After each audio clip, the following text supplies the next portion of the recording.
अगला देखिए, विश्लेषण कीजिए, एनालिसिस। एनालिसिस करना है या विश्लेषण कीजिए।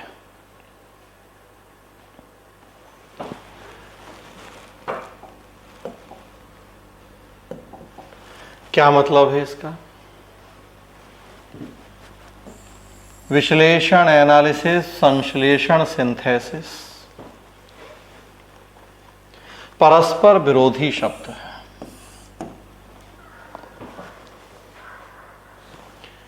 जहां संश्लेषण सिंथेसिस का मतलब बिखरी हुई चीजों को जोड़कर एक करना है, वहीं विश्लेषण का अर्थ किसी एक विचार या कथन को सरल हिस्सों में तोड़ देना या विभाजित करना होता है। चीर फाड़ करना। डॉक्टर जैसे पोस्टमार्टम करे, चीर फाड़ करे शरीर के हिस्सों को, अंगों को अलग अलग करके, तो बस वही बात कि सरल हिस्सों में विभाजित कर दें, सिर अलग, पैर अलग, धड़ अलग। किसी कथन का विश्लेषण करते हुए अभ्यर्थी को अपने मन में क्या, क्यों, कैसे, कब, कहां, कितना, जितने W आप वर्ड देखते हैं, व्हाट, वाई, हाउ, व्हेन, जैसे संदर्भों को आधार बनाना चाहिए। मतलब हर एस्पेक्ट, हर एंगल से दिए गए कथन की चीरफाड़ करना है या एनालिसिस करना है। जैसे देखिए, मैं ही कर रहा हूं। 8 दिन से, 8 क्लास से कहें 2 हफ्ते होने वाले हैं, 8 क्लास अब तक की देखिए चीरफाड़ी कर रहे हैं हर चीज की हम। एक क्लास केवल राइटिंग स्किल, एक क्लास केवल टेल वर्ड, एक क्लास केवल स्ट्रेटजी। तो चीरफाड़ी तो है कि हर छोटी छोटी बात पे हम चाह रहे हैं कि आपका ध्यान चला जाए। कल आप में से जो भी लोग थे इंटरव्यू वाली क्लास, तो देखिए हमने उसमें पर्पज ऑफ इंटरव्यू बताया, नेचर ऑफ इंटरव्यू भी बताया, सिलेबस ऑफ इंटरव्यू भी बताया। और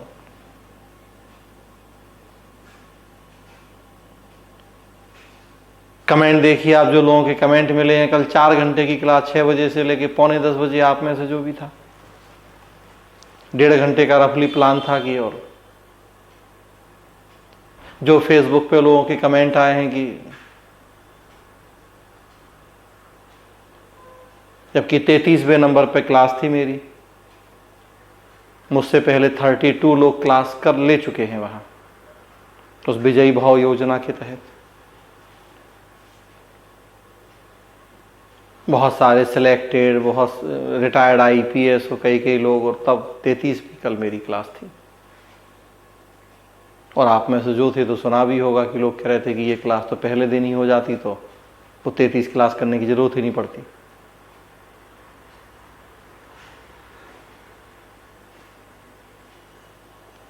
तो कितने एस्पेक्ट, कितने एंगल से हम किसी बात को देख सकते हैं। सीधा ये नहीं कि आए और हमने 4 टॉपिक शुरू किए, राज्यपाल, अमेरिकी राष्ट्रपति चुनाव, और आधा घंटा बोल पे और हो गया। तो ये थोड़ी एनालिसिस है। हम तो पूरा 4 घंटे यही बता रहे कि इंटरव्यू की तैयारी कैसे करें। मतलब कोई एंगल, कोई एस्पेक्ट नहीं छूट जाए। हमने कितनी उसके लिए रिसर्च और मेहनत करी। यही जो आपसे इतने दिन से हम डिस्कस कर रहे हैं, हर एक टॉपिक पे एक सेपरेट क्लास कर रहे हैं। मतलब कितनी रिसर्च। अदरवाइज 2-2 मिनट बोलते, एक दिन बहुत करते, और चीज जैसा हमने कहा कि आते टॉपिक पे भी टू द पॉइंट सीधी सीधी बातें करके बढ़ते जाएं आगे, तो नहीं। सारी बातों को ध्यान रखना है, कब, क्या, क्यों, कैसे, कितना।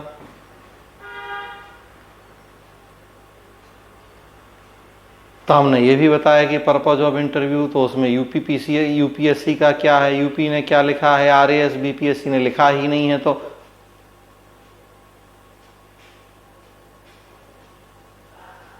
और फिर और जितनी बातें, नेचर से लेके, सिलेबस से लेके, जितना हो सकता था हमने सब चीज सजेशंस भी कि भाई अब मेरे अकॉर्डिंग क्या आपको करना है नहीं करना।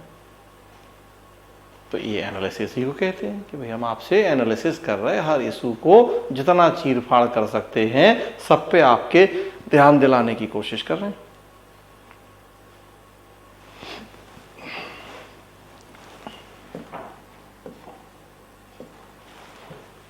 प्रश्न देखिए, आईएएस पवेट का प्रश्न है।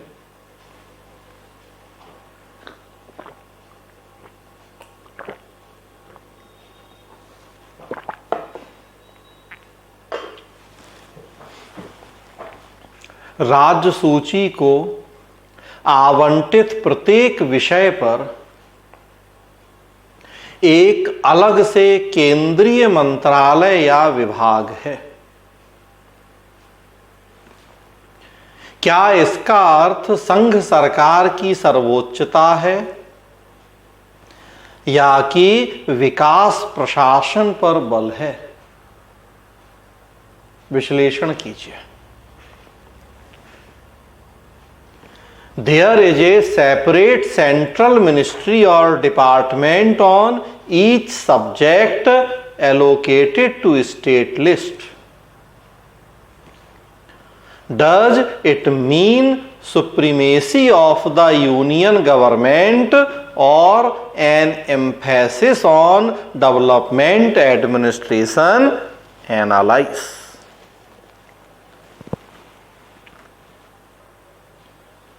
पब्लिक एडमिनिस्ट्रेशन में पूछा गया प्रश्न है कुछ साल, जो हम आपको क्वेश्चन बुकलेट देंगे उसमें मिलेगा ये प्रश्न आपको। तो देखिए आप, तो दिया गया स्टेटमेंट है, अब हमें उसकी वो चीर फाड़ करनी है, कब क्या कैसे क्यों कितना जैसी बातें हमें पता होना चाहिए कि राज्य सूची क्या होती है, संघ सूची क्या होती है, संवर्ती सूची क्या होती है। राज्य सूची के जो विषय हैं उनके लिए संवैधानिक प्रावधान क्या है, कॉन्स्टिट्यूशनल प्रोविजन, कौन कानून बनाएगा कौन लागू करेगा हमें पता होना चाहिए। यूनियन लिस्ट के लिए क्या प्रावधान है, कंकरंट लिस्ट या संवर्ती सूची के लिए क्या प्रावधान है पता होना चाहिए।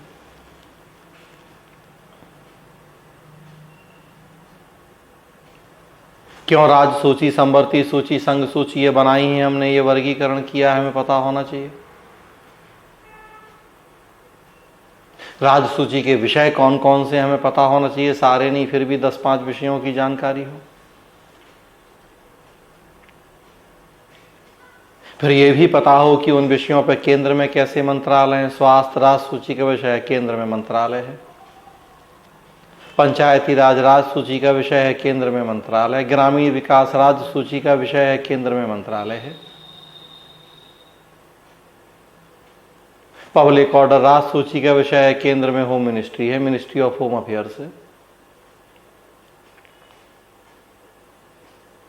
तो पहले तो ये सारी बातें, तब फिर अब जो प्रश्न कह रहा है कि इसका मतलब हम क्या माने कि राज्य सूची के विषयों पे केंद्र में मंत्रालय हैं, तो इसका मतलब क्या माना जाए, केंद्र सरकार की सुप्रीमेसी और या विकास प्रशासन पर जोर। तो फिर हमें दिखाना है दोनों बातें कि हमारे देश में फेडरल सिस्टम है लेकिन हमने यूनियन मॉडल अपनाया है फेडरलिज्म का, जिसमें केंद्र ज्यादा ताकतवर होता है। कोऑर्डिनेशन या कई और कारण है जिस वजह से हमने केंद्र में मंत्रालय बनाए हैं। सबसे अच्छा उदाहरण है, नहीं होता अगर केंद्र में स्वास्थ्य मंत्रालय तो कोरोना से कौन निपटता और कैसे निपटता। कह देते कि यार ये तो राज्य सूची का विषय है, राज्य के अपने अपने मंत्रालय, राज्य जाने क्या करना है नहीं करना है, तो हो जाता फिर तो काम। आज हमें समझ में आ रहा उस बात का महत्व।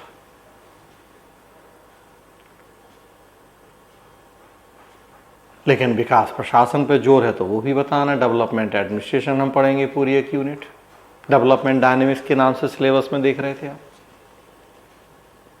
कि कैसे जनता के समावेशी विकास और वेलफेयर स्टेट के लिए हम काम कर रहे हैं, जोर दे रहे हैं। तो उसके लिए भी जरूरी है कि केंद्र के पास मंत्रालय हो, केंद्र के पास एक्सपीरियंस ज़्यादा है, रिसोर्स ज़्यादा है,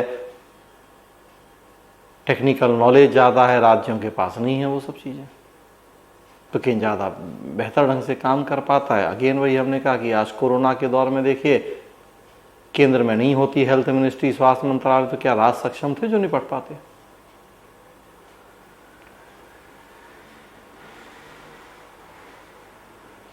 तो हमें अब जितने एस्पेक्ट हैं उन सब की चर्चा करनी है, चीरफाड़, ज्यादा से ज्यादा एंगल, ज्यादा से ज्यादा एस्पेक्ट, इसी को हम कहते हैं एनालिसिस।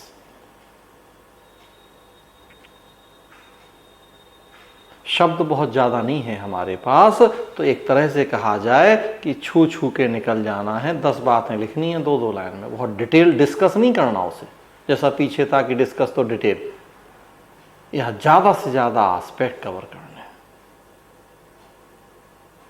तो ये एनालिसिस है।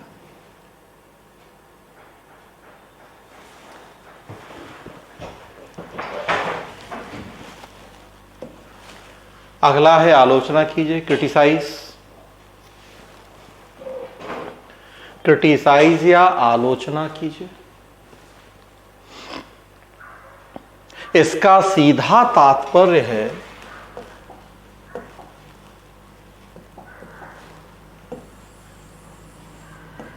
छिद्रान्वेषण करना, अर्थात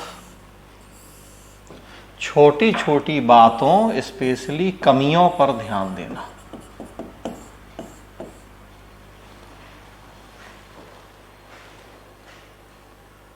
छोटी छोटी बातों या कमियों पर ध्यान देना, लेकिन यहां जो महत्वपूर्ण बात है कि सकारात्मक एवं नकारात्मक दोनों पहलुओं की चर्चा की जानी चाहिए, लेकिन विशेष बल नेगेटिव एस्पेक्ट या नकारात्मक पहलू पर होना चाहिए।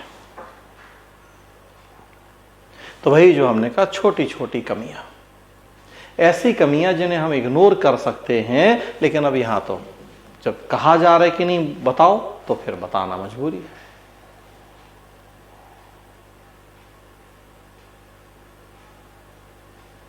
बाल की खाल निकालना जिसे कहा जाता है।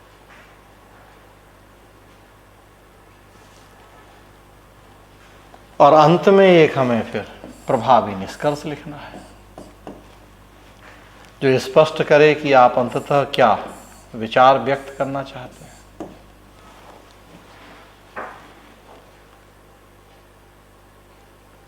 तो मेनली जो बात, आलोचना या क्रिटिसाइज मतलब है कमियां, नकारात्मक पक्ष, लेकिन यह ध्यान रखना है कि हमें थोड़ा सा पॉजिटिव भी दिखाना होता है। हाँ, मेन फोकस हमारा कमियों पे होता है।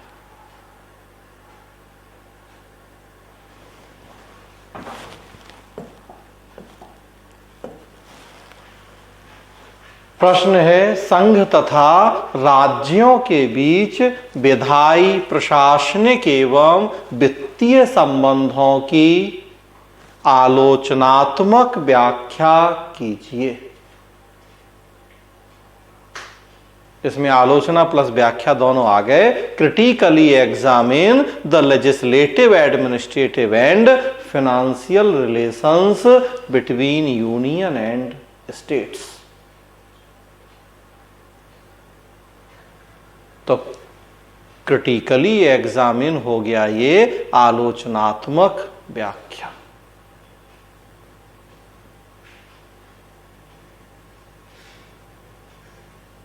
तब हमें केंद्र संबंध क्या है वो दिखाना है और उनको फिर क्रिटिसाइज करना है, आलोचना करना है। कैसे हमने केंद्र को ज्यादा मजबूत बना दिया है, कैसे राज्यों को पर्याप्त सत्ता स्वायत्ता नहीं दी है, कैसे नाम के लिए संघात्मक शासन है, वास्तव में तो हम एकात्मक हैं। जब मर्जी केंद्र शक्तियां छीन लेता है राज्यों से, जब मर्जी शक्तियां कम कर देता है राज्यों की। विधायी में कैसे है, प्रशासनिक में कैसे है, वित्तीय में कैसे है, ये हमें दिखाना है। हाँ, लेकिन हमने कहा थोड़ा सा यहाँ पॉजिटिव एस्पेक्ट, सकारात्मक पक्ष भी दिखाना है। तो फिर हमें थोड़ा सा उस बात को जस्टिफाई भी करना है कि केंद्र अगर शक्तियां छीन लेता है या कम कर देता है तो इसके भी फायदे, केवल नुकसान ही नहीं है इस चीज का। ये लेकिन कम होगा ये पक्ष की फायदे जो हम दिखाएंगे, मेनली हम कमियों पे फोकस करेंगे।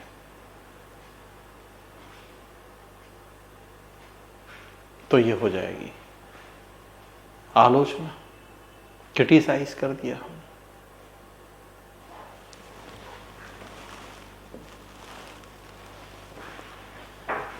परीक्षा कीजिए, परीक्षण कीजिए, समीक्षा कीजिए, समालोचना कीजिए, निरीक्षण कीजिए, गुण दोष विवेचन कीजिए, सबका मतलब एक ही है, एग्जामिन या रिव्यू।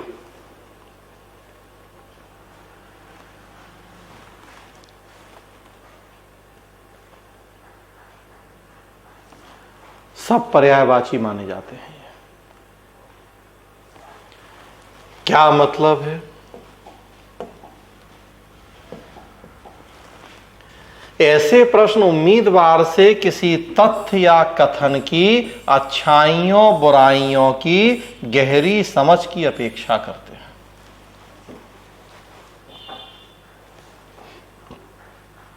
इन प्रश्नों में अच्छे और बुरे पक्षों का अनुपात लगभग बराबर रखा जाए,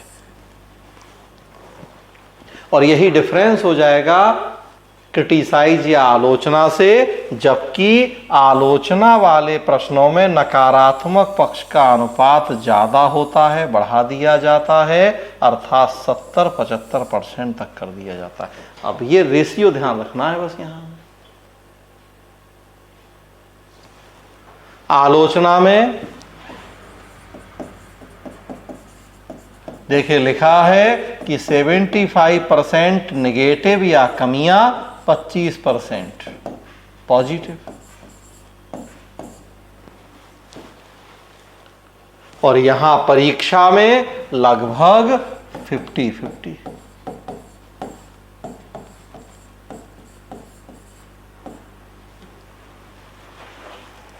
नेगेटिव भी 50%, पॉजिटिव भी तो लगभग इक्वल, बस यही डिफरेंस हो जाएगा रेशियो का।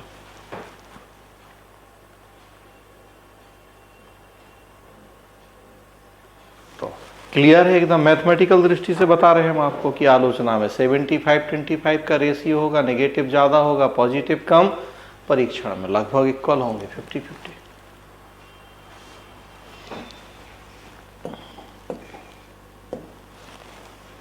यूपीपीसीएस का प्रश्न है, अंतर्राष्ट्रीय न्यायालय के अधिकार क्षेत्र का आलोचनात्मक परीक्षण कीजिए। तो है वही, इंग्लिश वर्ड वही है, क्रिटिकली एग्जामिन। कई बार केवल परीक्षण या उस तरह के नहीं भी होते हैं, मिक्स कर देते हैं critically examine. The jurisdiction of international court of justice. अब सोच के देखिए आप, केवल 125 शब्द में हमें पॉजिटिव भी लिखना है, हमें नेगेटिव भी लिखना है, लगभग इक्वल रेशियो रखना है दोनों के बीच का।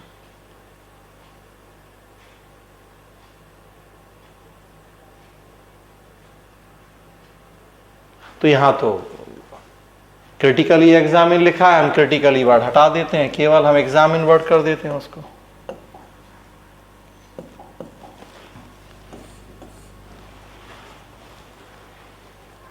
Examine the jurisdiction of international court of justice. तो हमारे हाथ में अभी तो हमने वैसे ही प्रश्न लिए जो पूछे गए, लेकिन हमने कहा हम अपनी तरफ से तो बहुत सारे, तो इसी प्रश्न को बस हम क्रिटिकली हटा देते हैं, चलिए आलोचनात्मक हटा देते हैं। अंतर्राष्ट्रीय न्यायालय के अधिकार क्षेत्र का परीक्षण कीजिए। 125 शब्द हैं, तो लगभग 60 शब्द पॉजिटिव, लगभग 60 शब्द नेगेटिव। अब चूंकि इतने छोटे प्रश्न हैं कि इसमें भूमिका और निष्कर्ष की बहुत गुंजाइश है नहीं है, तो टू द पॉइंट हम लिख देते हैं। एक एक लाइन में चाहे तो हम भूमिका निष्कर्ष कर।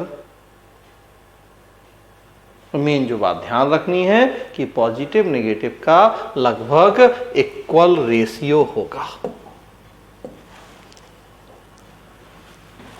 और लास्ट है, मूल्यांकन कीजिए, आलोचनात्मक मूल्यांकन कीजिए, एवेल्युएट। मूल्यांकन या आलोचनात्मक मूल्यांकन।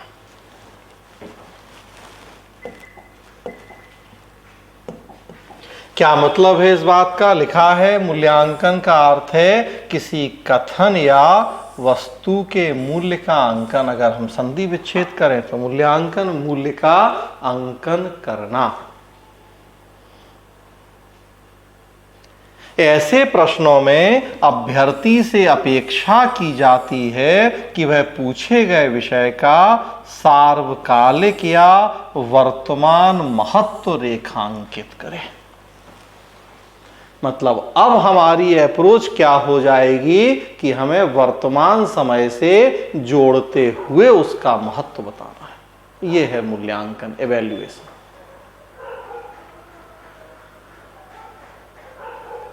एक तरह से कहा जाए प्रासंगिकता, रेलिवेंस।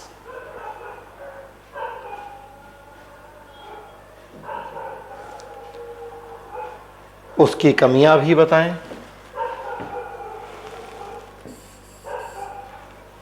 और अंत में स्पष्ट करें कि समग्र उपयोगिता कितनी है। मतलब परीक्षा और समीक्षा है तो एक तरह से जो बेसिक या ट्रेडिशनल बातें हैं, पॉजिटिव नेगेटिव, एफडब्ल्यू टेलर का वैज्ञानिक प्रबंध सिद्धांत पढ़ेंगे। साइंटिफिक मैनेजमेंट थ्योरी 1910-11 में आई। टेलर का सिद्धांत आया, उत्पादन बहुत बढ़ गया, हमने सेकेंड इंडस्ट्रियल रिवॉल्यूशन या द्वितीय औद्योगिक क्रांति की संज्ञा दे दी। प्रशासन में विशेषज्ञता बढ़ गई और बहुत सारे फायदे। लेकिन टेलर के वैज्ञानिक प्रबंध ने सामाजिक मनोवैज्ञानिक कारकों को नजरअंदाज कर दिया। संगठन को केवल एक फॉर्मल ऑर्गेनाइजेशन के रूप में देखा। व्यक्ति को केवल पैसे का लालची इकोनॉमिक मैन मान लिया। कमियां हो गई। ये हो गई परीक्षा। लेकिन मूल्यांकन,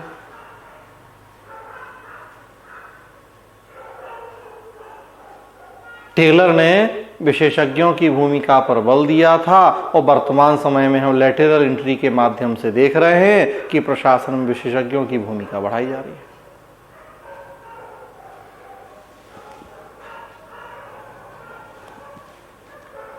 टेलर ने व्यक्ति को आर्थिक प्राणी माना था, लेकिन आज हम देख रहे हैं कि केवल व्यक्ति आर्थिक प्राणी नहीं होता है, सामाजिक भावनाओं संबंधों का ख्याल भी जरूरी होता है।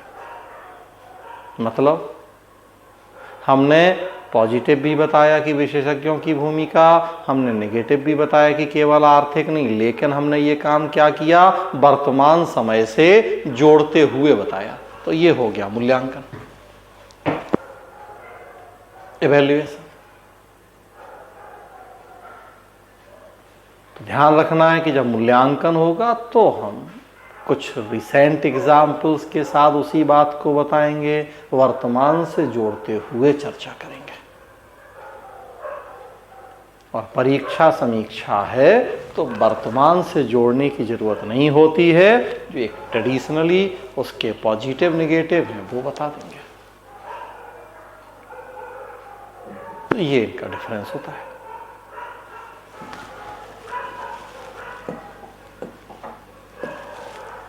एग्जाम्पल है, भारत में आम चुनाव में मतदाता निरीक्षण, पेपर ऑडिट ट्रायल, वीवीपैट के प्रयोग का मूल्यांकन कीजिए। यूपीपीसीए 2018 का प्रश्न है। Evaluate the use of VVPAT in the general election of India 150 word. तो ये तो खैर है ही वर्तमान समय की चीज, लेकिन अगर हमने कहा टेलर के वैज्ञानिक प्रबंध का मूल्यांकन कीजिए आ जाए, 100 साल पहले टेलर ने वैज्ञानिक प्रबंध दिया, आज मूल्यांकन, तो मतलब बता दिया मैंने पहले, ये तो है ही टॉपिक आज ही का वीवीपैट, तो इसकी तो चर्चा हम वैसे भी आज ही के संदर्भ में करेंगे। बस मूल्यांकन करना है तो वीवीपैट के हम फायदे भी बताएंगे, कमियां भी। ये टॉपिक चूंकि रिसेंट है तो इसमें तो खैर अभी हमारे सामने चुनौती ही नहीं है कि हम वर्तमान की बात करें कि 50 साल पुरानी, 50 साल पहले था ही नहीं वीवीपैट का कॉन्सेप्ट ही आज का है, ये रिसेंट कॉन्सेप्ट है। तो ये ज्यादा प्रचलित टेल वर्ड हैं जो अक्सर आपको प्रश्न में मिलेंगे। व्याख्या कीजिए, टिप्पणी कीजिए, क्या आप सहमत हैं, आलोचना कीजिए, परीक्षण कीजिए, मूल्यांकन कीजिए, विश्लेषण कीजिए। तो 7-8 अलग अलग टाइप के वर्ड हमने बताए, जिनके पर्यायवाची या कॉमन थे वो साथ में हमने देखे। तो ओवरऑल फिर हमने 20-25 टेल वर्ड देख लिए। मेनली 6-7 अलग अलग कैटेगरी और फिर उनके जो पर्यायवाची। ज़्यादातर ये शब्द आपको मिलेंगे प्रश्नों के अंत में, चाहे ऑप्शनल हो, चाहे जीएस हो, चाहे यूपीएससी हो, चाहे यूपीपीसीएस हो, बीपीएससी हो या कोई भी अदर स्टेट। ऑप्शनल नहीं है तो जीएस। तो शुरू से ही आप इन शब्दों के मतलब जानें, दिमाग में बिठा लें। नहीं है तो एक प्लेन पेपर पर लिख के अपनी स्टडी टेबल के सामने चिपका लें, ताकि बार बार आपको ध्यान रहे कि क्या लिखा है टेल वर्ड। तो फिर आपको अपने आंसर में किस मात्रा में कौन कौन सी बातों को शामिल करना है। तो ये थी आज की क्लास कि how to understand of tell words of questions. कोई कुछ पूछना चाहता है तो पूछ सकता है, किसी को कुछ पूछना है तो पूछ सकते हैं।